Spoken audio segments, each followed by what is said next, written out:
First, congratulations to President Ramaphosa and South Africa on hosting the first G20 summit in Africa. Thanks to investments in health over the past 20 years, global life expectancy has increased by more than 6 years, under 5 mortality has dropped by more than 50%, and maternal mortality has dropped by more than 40%. In the same time frame, at least 25 countries have moved from low income to lower middle income, lower or upper middle income countries. That's no coincidence. Investments in health are investments in human capital, productivity, and economic growth. Conversely, COVID-19 showed that when health is at risk, everything is at risk. The pandemic killed an estimated 20 million people and wiped around $10 trillion from global GDP. WHO thanks the G20 for its leadership on strengthening health security, but more needs to be done. And pandemics are not the only threat to the health of people and economies. So are non-communicable diseases such as heart disease, cancer, and communicable diseases such as HIV, TB, malaria, and diabetes and vaccine-preventable diseases. Health is not simply an outcome of development. It is the means. That means the global crisis in health financing is also a crisis for development and economic growth. But in this crisis lies an opportunity for countries to transition away from aid dependency towards a new era of sovereignty and self-reliance. WHO is supporting countries to make that transition, and we urge the G20 to provide the support to provide countries based on their needs, in line with the Lusaka agenda, because solidarity is our immunity. I thank you, and back to you, President. Thank you very much, Dr. Ghebreyesus. I now want to call Her Excellency Dr. Ngozi Okonjo-Iweala, the Director-General of the World Trade Organization. Thank you, Your Excellency President Ramaphosa, and thank you, colleagues, leaders, excellencies. I'm really heartened by the way that, I'm heartened that we're still in here with the thunder. I'm heartened by the way that trade has been at the center of most of the discussion today, and the strong support for the reform of the multilateral trading system and the WTO. I want to commend and thank the South African presidency for putting the focus squarely on economic growth, which also means, in a way, putting the focus on trade. Economic growth is the precondition for progress on all the key challenges confronting us, from climate to inequality to geopolitical tensions. My message today is really simple. We cannot achieve sustained inclusive global growth without sustained inclusive global trade. We cannot support more inclusive growth for Africa if we don't support a free, fair, and inclusive global trading system. Put another way, if trade uncertainty, fragmentation, and protectionism continue to rise, we can only expect sluggish growth or worse. 3 pages of the Declaration of Leaders talks about energy and energy and renewable energy and the just acquisition of energy, talking about 600 million Africans, about half of the continent, that do not have access to electricity. And so yesterday we saw the European Union President, Ursula von der Leyen. But since 2010, trade growth has fallen to 1/3 of its previous pace. Foreign direct investment has been flat, and GDP growth has trended around 2.8%, not 3.5%. If global growth had continued at its previous pace, the world economy would be almost 1/10 larger in size in real terms today. A major reason is clear. Trade opening has slowed, integration has plateaued, and protectionism has increased. The WTO's latest G20 monitoring report shows new tariffs affecting 4 times more trade, about $2.6 trillion, between October of last year and October of this year than in the previous reporting period, the sharpest increase since WTO monitoring began. The global trading system has shown resilience. You've all heard me repeat, and I will not stop doing it, that almost 3/4 of world trade, 72%, is still on WTO terms. So the system is showing unprecedented resilience, despite the disruptions and undermining that has occurred. But its expansion has slowed.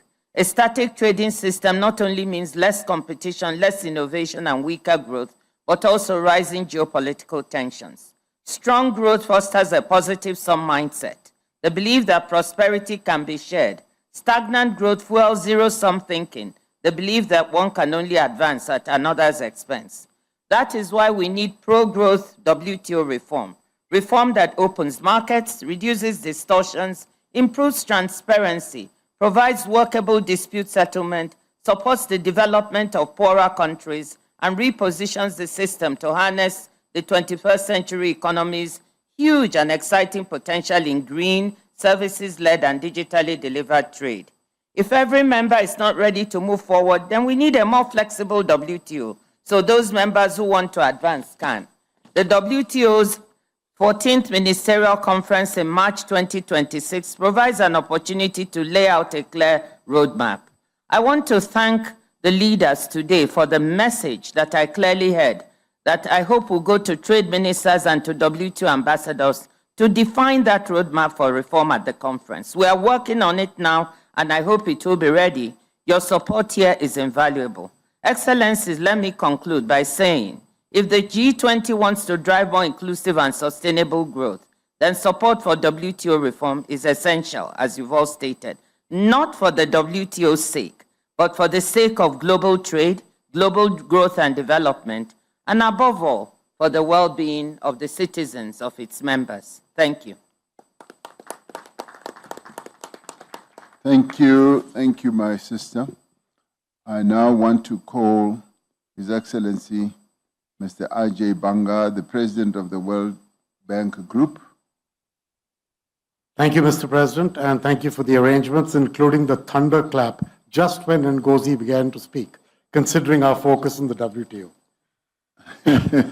In the next 10 to 15 years, 1.2 billion young people, largely from Africa, by the way, will enter the workforce in the developing economies.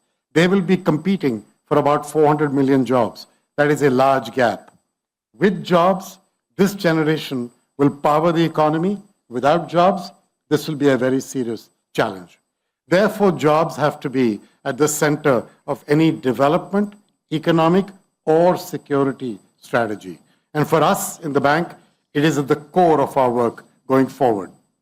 Our three-pillar strategy on jobs focuses on private sector job creation, because that is where 90% of jobs are created, and on fostering entrepreneurship for the young. The first pillar is that our public sector arms help governments to develop essential infrastructure. Physical, roads, ports, power, our M300 effort with the African Development Bank is in that category. And then human, healthcare and skilling, our work on healthcare with Tedros and the government of Japan is in that category. Our Knowledge Bank helps to build businesses, that's the second pillar. Friendly environments with clear and fair rules and sound economic management. And the third pillar is our private sector arms. Through equity, through capital, through guarantees, we help to reduce risk, allow investors to see a path for return. The thing is that capital alone cannot address the challenge, because the challenge here is also the debt issue that some of you have raised. How are we trying to help? We've helped 14 countries raise more and spend better via public finance reviews. We have got 22 more in the pipeline to be done in the next 6 months. We're deploying debt for development tools. I heard that topic come up a couple of times. To unlock resources, we started with Côte d'Ivoire. 9 more of these are in the pipeline, and we have the appetite to do more. Last year, IDA net flows hit $21 billion, overwhelming majority to Africa. I want to contradict the statement from Russia about the amount of money we put into Africa. The World Bank last year put $40 billion of our own balance sheet into Africa. That is the single largest amount ever in our history and the largest amount of any multilateral bank in Africa. This is up from, by the way, the IDA net flows are up from 12 billion just 3 years ago. A lifeline for countries that are facing liquidity challenges. And then we're working with my friend in the IMF to support countries facing liquidity pressures through domestic revenue reform, increased financing, and like I said, debt for development swaps.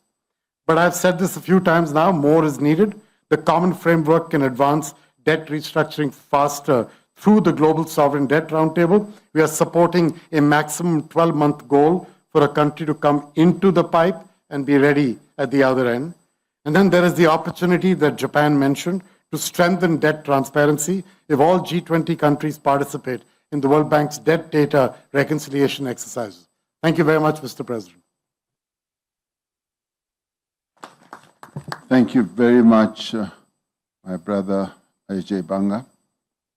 I now call upon Fanfen Ruanyindo Kayaringwa, Assistant Director-General of the International Labour Organization. Thank you, Your Excellency.